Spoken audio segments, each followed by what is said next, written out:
The Golden Goose. Once upon a time, there was a man who had 3 sons. The youngest son was called Simpleton. Everyone always mocked him and made fun of him. One day, the eldest son was leaving for the forest to cut woods.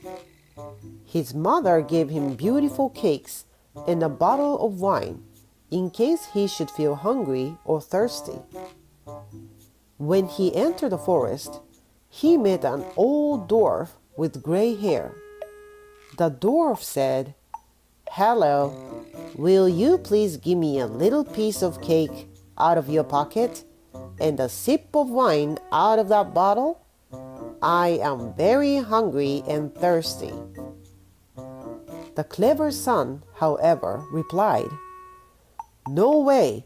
If I did so, I should have none for myself. Go away."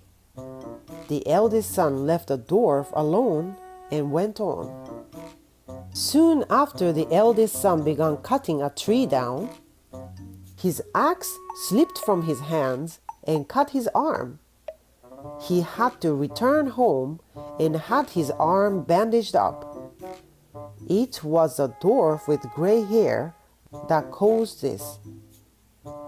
Next, the second son went into the forest.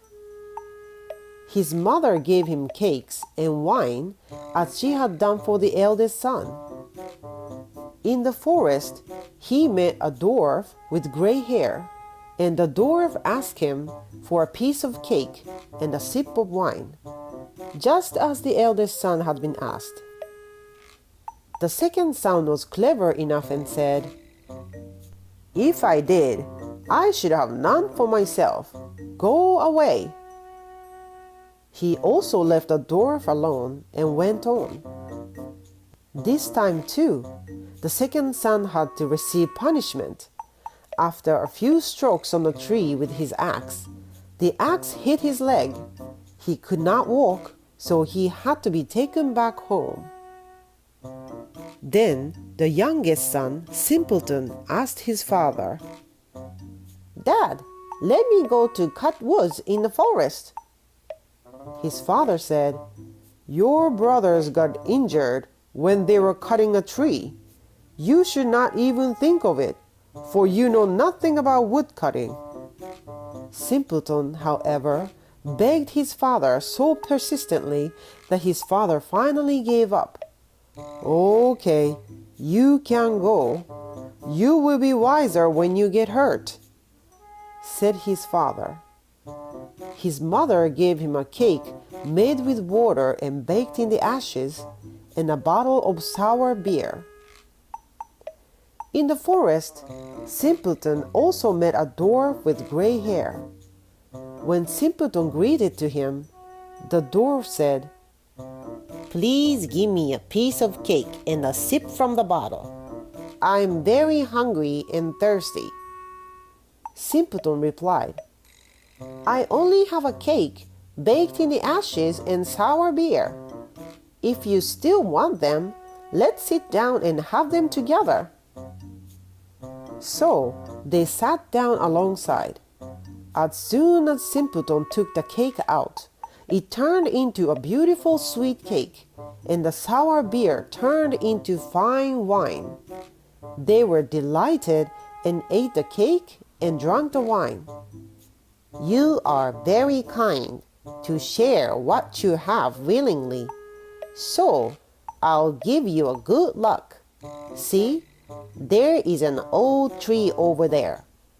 Cut it down, and you'll find something good at the root of it."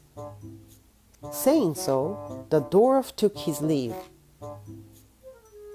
Simpleton went to the tree and cut it down as he was told to.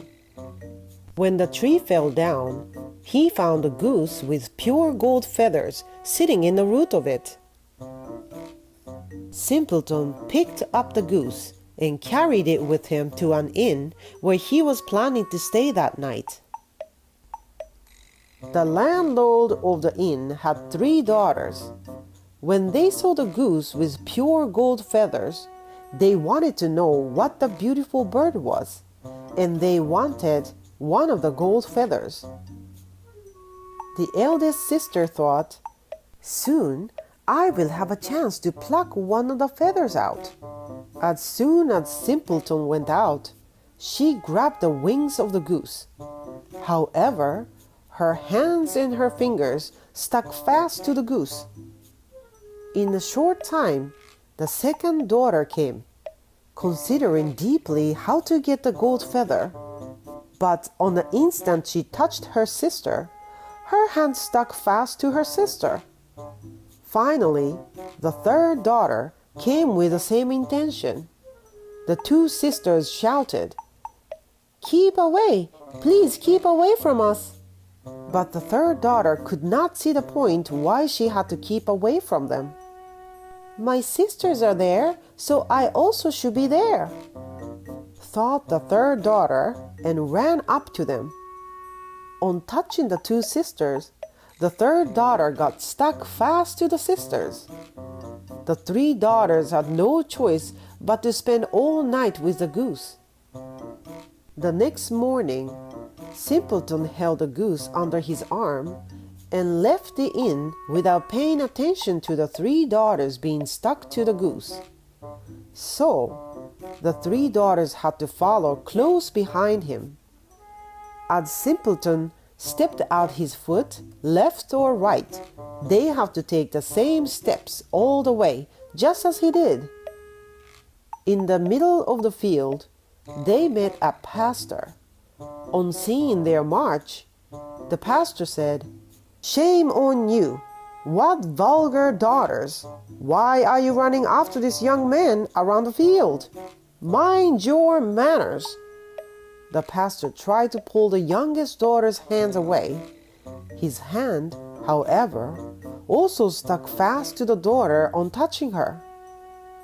The pastor also had no choice but to follow and run behind them. Soon a clerk passed by, and he was surprised to see his master pastor running after three daughters. He shouted, "Where are you going, Master Pastor, in such a hurry? Please don't forget that we have a christening today."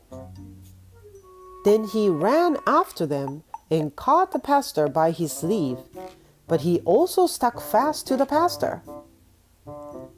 As the five was running in a line, two farmers came from the field with their hoes.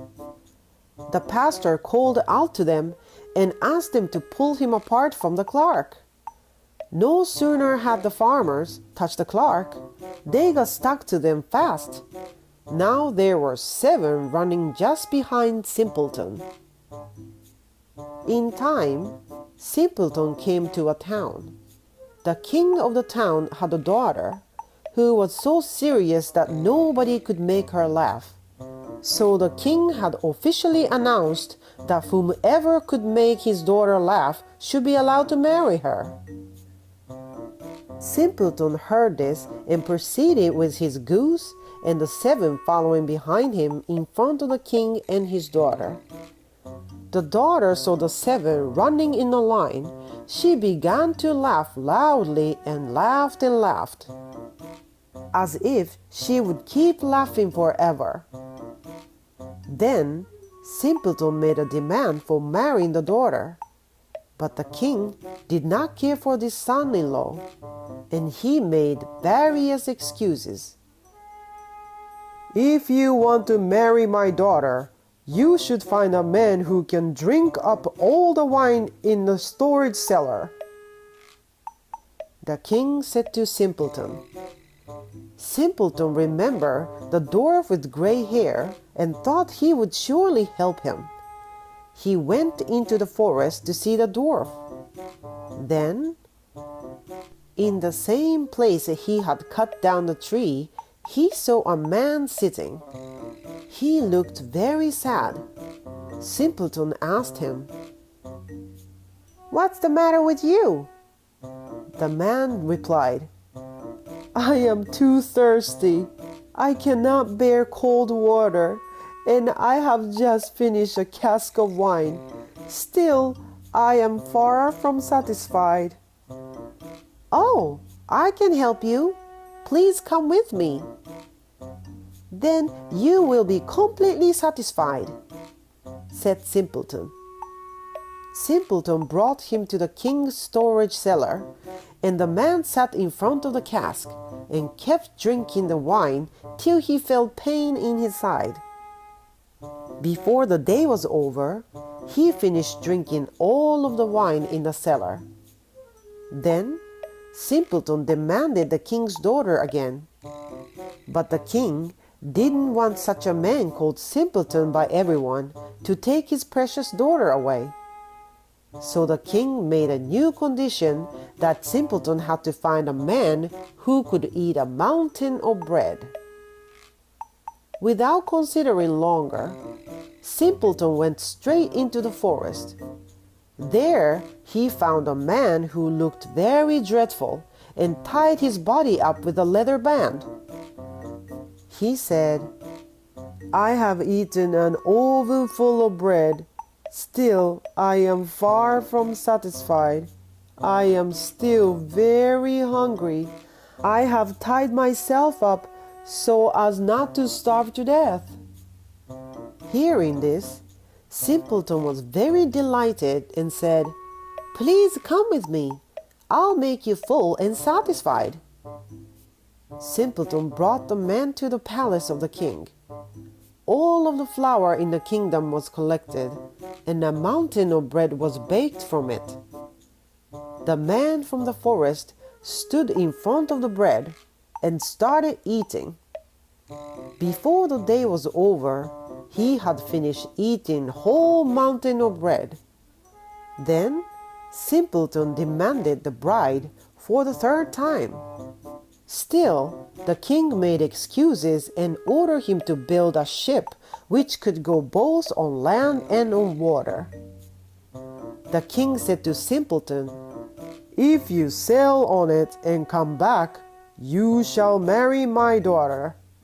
Simpleton went straight into the forest and met the dwarf with gray hair, whom Simpleton had given a piece of cake before, sitting in the same place. The dwarf got to know what Simpleton wanted and said, "You gave me cake and wine, so I'll give you the ship. It's all because you were kind to me."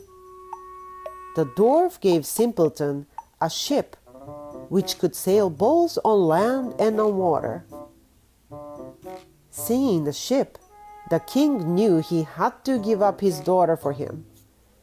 Their wedding was held, and after the king's death, Simpleton took the throne of the kingdom and lived with his wife happily ever after.